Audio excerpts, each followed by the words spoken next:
Hello everyone, welcome back to my channel. My name's Heather if you're new here. I'm so glad you're here today because this is gonna be a fun vlog. We're going to the bookstore.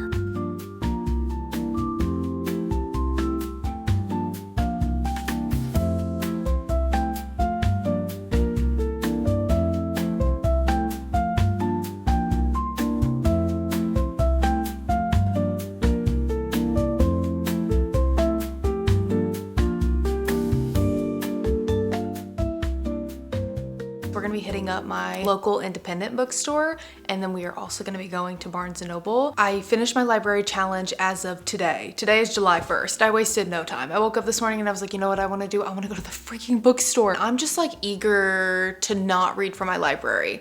I'm gonna still read from my library. Don't get it twisted. But I'm excited today to like actually buy a book because I'm allowed to buy a book because the challenge is over. I have like 4 or 5 books on my radar. Might get a little bit more than that, we will see. A couple of the books that I want to get are newer releases, so they only have the hardbacks of them. I'm gonna save getting those till Barnes & Noble because I have a Barnes & Noble membership, so I can use my discount, get them for a little bit cheaper, just because hardbacks are so expensive. I have some other paperbacks on my radar that I'll probably snag at my local indie bookstore. And we're gonna go there first. I'm so excited, guys. I'm literally so excited. First up, novel. Novel has been my greatest find since moving to the Memphis area. I love this bookstore so much. I've said this before, the last time that I brought you guys along when I went here. This bookstore reminds me so much of Book People in Austin. I'm obsessed with it. They have such a good selection and there are just like so many good books in here. And I love this little like cubicle-esque setup.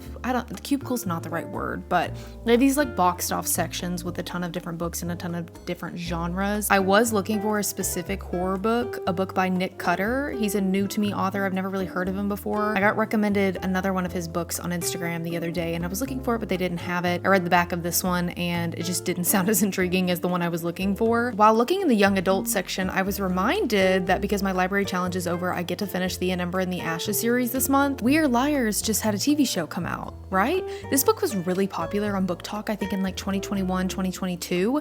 I've never read it. Let me know if you think it's worth it. Next up, Barnes & Noble. Like I said, I'm here looking for a couple of hardbacks because I love that Barnes & Noble discount and they're both new releases. So I know when you see this new release section, it's a little bit overwhelming.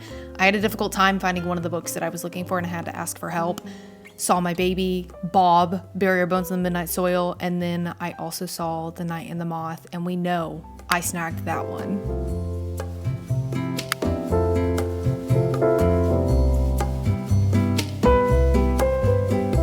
People that work in my Barnes & Noble are literally the kindest people ever. They're so kind. The main guy, I think he was the manager. I was asking him like, oh, can you help me find The Compound? Because that was one of the books I was looking for. And he was like, The Compound? I've never heard of that before. So we went to the computer and looked it up. And I was like, yeah, I think it should be like in the new release section. It just came out. It's going to be Good Morning America's like book of the month or something like that. And he was like, wow, wait, I think it's like really popular. We only have 1 copy though. So he helped me find the copy. And I was like, yeah, it's Love Island meets Lord of the Flies, apparently. He's like, I've never heard of it before. And I was like, I haven't either until like some people in my book club wanted to read it and that's what we're going to be reading. And then on the way out, he stopped me and he was like, thank you so much for bringing that book to my attention. I just ordered like a bunch more. They'll be here later this week. And also he was like pointing out the books that I was getting. He was like, that book right there, good book. I read it, loved it. I recommend if you like it, come back and get this book. And I was just like, oh, sometimes I just really love talking to people. Like I love talking to people. I love chit-chatting to people about books. It's just so fun. And it makes my day. Like that, the conversations I had with the employees in there, day made. Let's go through the books that I got. I could not find the Jasad Air. They didn't have it at either bookstore. I was actually really shocked. I thought it was really popular. They didn't have it at Novel. Didn't have it at Barnes & Noble either. I was looking. Looked in multiple sections too and I just couldn't find it. And then I asked when I was at Barnes & Noble and they were like, we don't have it. And I was like, okay. Promise Me Sunshine. I've already read this book. I just want it. I just want to own it. I loved it. This is one of my favorite romance books that I've read all year. If you watch this vlog, you know how much I loved this book. It was a 6 out of a 5, 10 out of 5, 100 out of 5-star book for me. It was just so incredible and it means so much to me.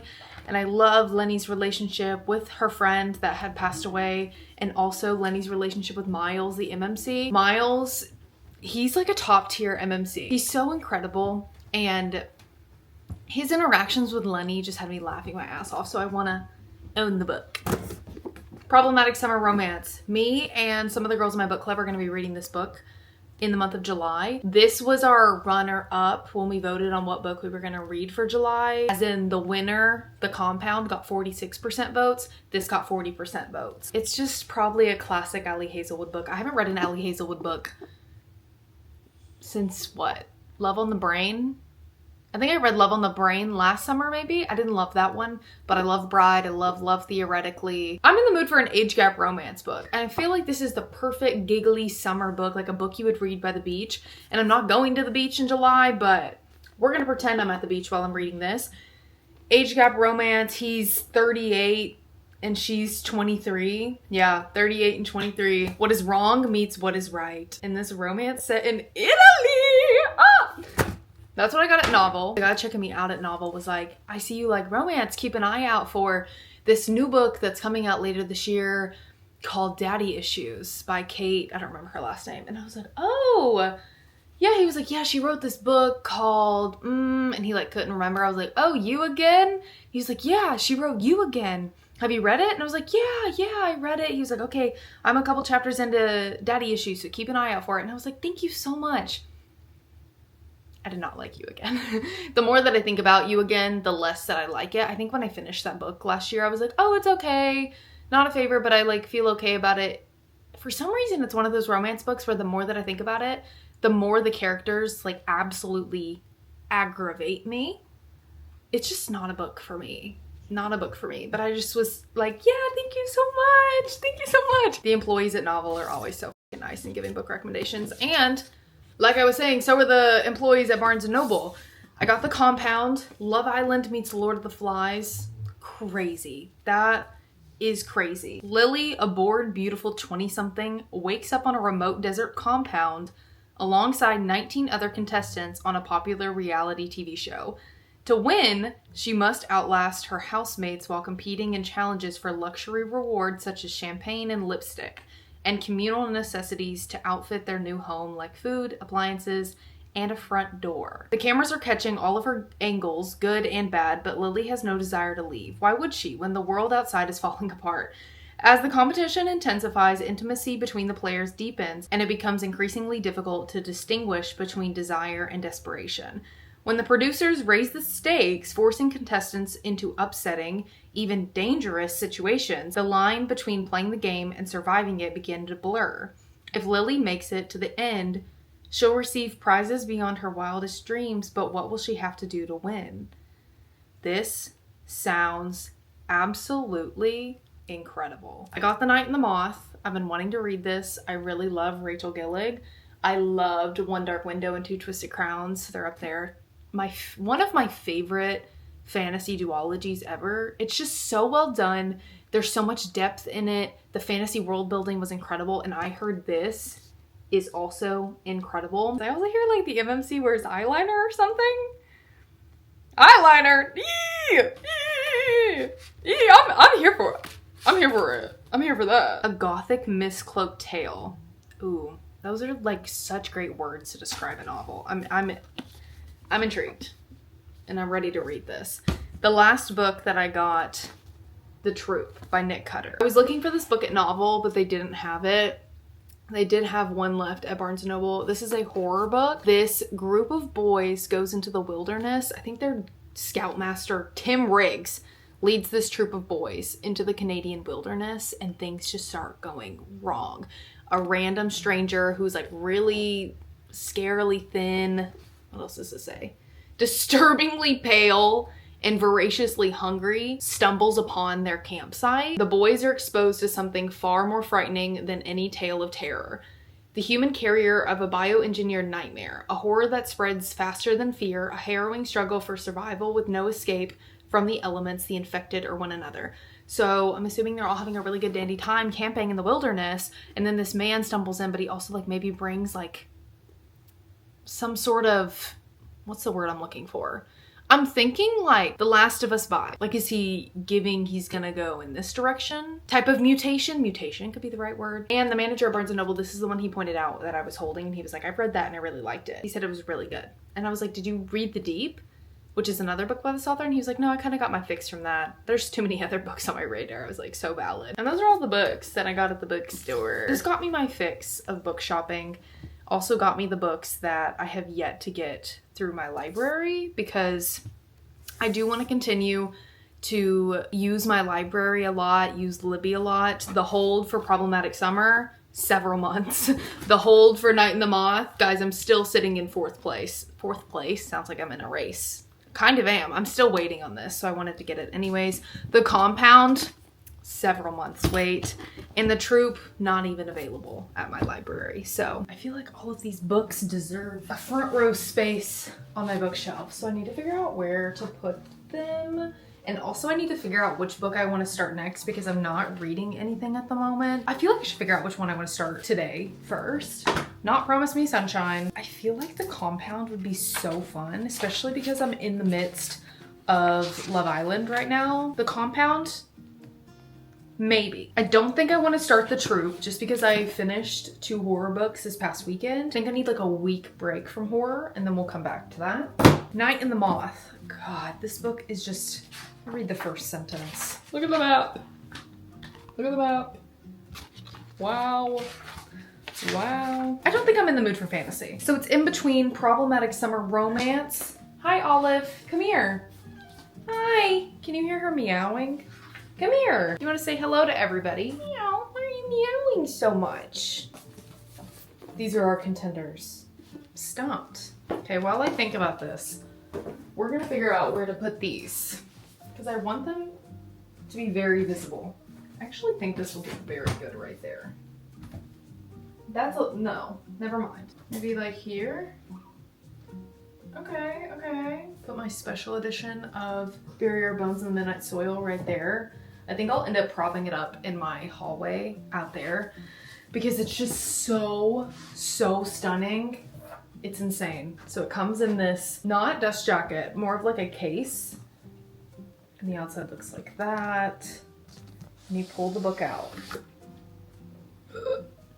And the dust jacket that it came in looks like this.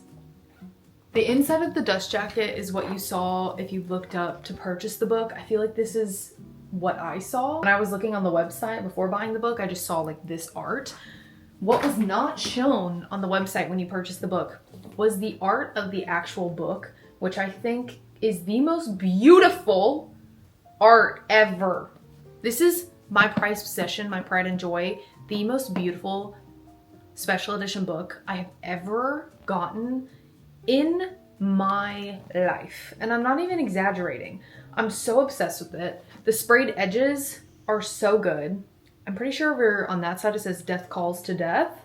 On this side it says The Heart Stays Mortal. And then over here it's just kind of this skull rose. There's more. Are you kidding? Are you joking? This is my pride and joy. If my house is burning down and I could only grab one book, I'm actually grabbing this book.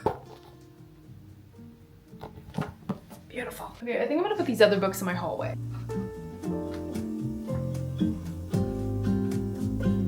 For now, that works. I'll eventually add to this once I get the other solo leveling med walls.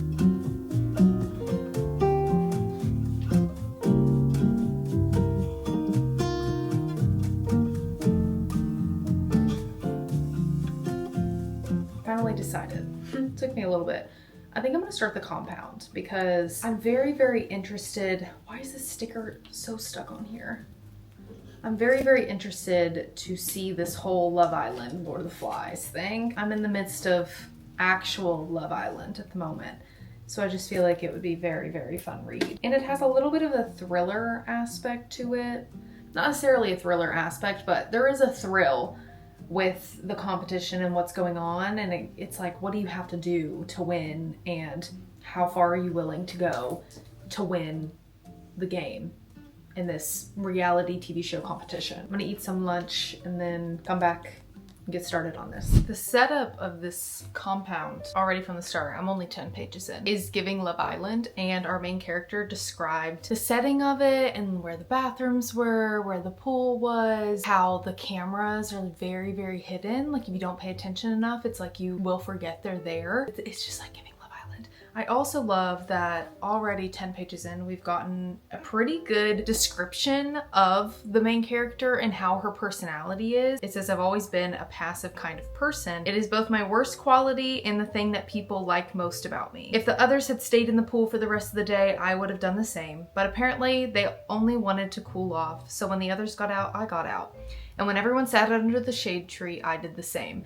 I feel like that personality trait of hers is going to play a very vital role in the future in this book. Maybe not, but with the stakes that are coming with this book, I just feel like that's going to be something that is really necessary to remember. I'm already sensing a little bit of jealousy, not too much, but a little bit of jealousy with our main character and some of the other like female contestants. One of them in particular, what was her name? Candace. Candace, she thinks is absolutely stunning and beautiful. She said there was no part of her beauty that didn't make me want to question mine. I wonder if this is how it is on Love Island. There are several rules at the compound.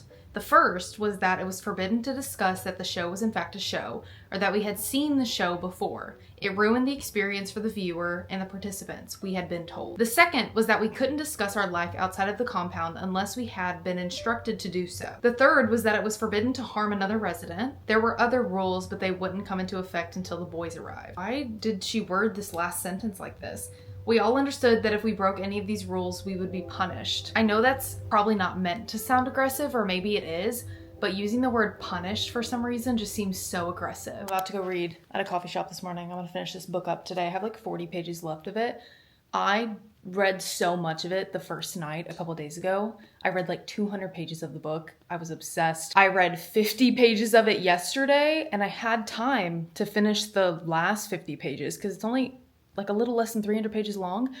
I had time to finish this book yesterday, but I couldn't because I was so nervous, like sick to my stomach nervous. I'm liking, but also not liking the emotions this book is making me feel.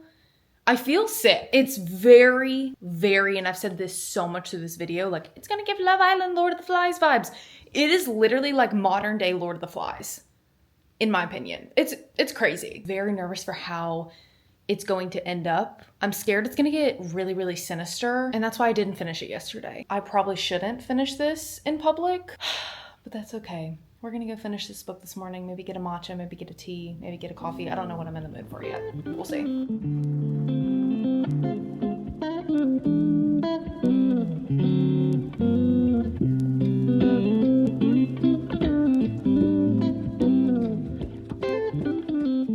Tastes like the matcha latte that the coffee shop I worked at in Oregon, like it tastes identical to it. It's fun. It's kind of nostalgic for me. I'm impressed that you remember that taste. I can't connect taste. I connect taste and sense. It's like my main thing. Finishing this.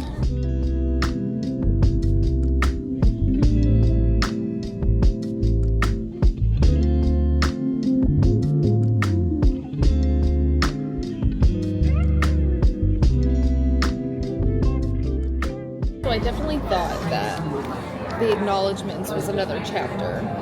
So I was like, oh, I still have a bit. No. You done? I'm like done. But I thought the ending was going to be so much more sinister, and it's like actually really chill. Yeah. And we're done. I don't know when I'm going to rate it yet. I have a little bit of a theme going with the books that I'm reading. They're all making me feel nauseous and sick to my stomach. I don't even know what to rate this. I feel like by the time that I'm editing this video, it'll be in a few days for sure. I'll put what I rated it on the screen. I don't know what to give it off the top of my head because I just don't know. I need to think about it. I can say this is definitely a book that is going to stick with me. I feel like I'm gonna remember all of the characters' names forever. Most of the time when I read a book, I forget the characters' names very easily.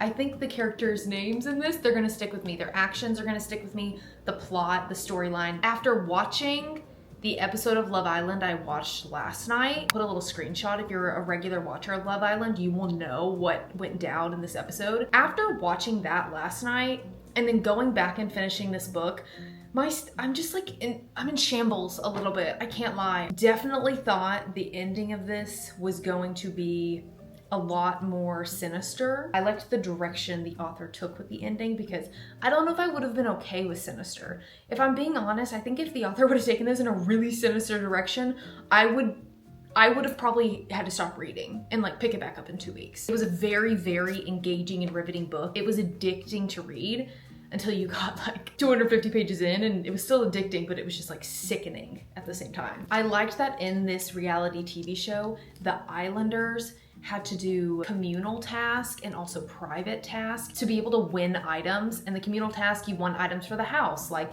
a sofa because there was no sofa there, or a TV because there was no TV, or wood to build a shed, or wood to like make repairs. You had to do these communal tasks to like make the house better. I thought that was really cool. And then the personal task, it just added this big, sick and twisted element to the book because all the Islanders, I don't know if some of the decisions or actions that they're making and doing are because they genuinely want to do them, or if they're because they got a personal task. So if like John and Jill are making out by the pool, are they making out because they really like each other? Are they making out because they're both lonely and they just want to make out? Are they making out because they both got a personal task and they have to do it? It's like sick and twisted for sure, because some of the decisions the characters make, it's like, are you an awful person? Or did you just get a really awful personal task and the reward was so high that you just went ahead and acted like a shithead so you could win that pearl necklace or that diamond necklace? This was a crazy book. Also, for this being the author's first book, crazy book. The Compound is her first book. Wild. I really enjoyed it. It's definitely not escapism. So if you're wanting escapism, this is not it. I don't think it is, personally. Wow, after the books that I've been reading recently, I need to dive into Allie Hazelwood's books. I'm gonna read Problematic Summer Romance next. I'm gonna go ahead and cut this video here and start a new vlog with that. But thank you guys so much for watching today's vlog. I'll have another video coming for you guys soon where I read Problematic Summer Romance and probably some other books as well. And I will see you guys then.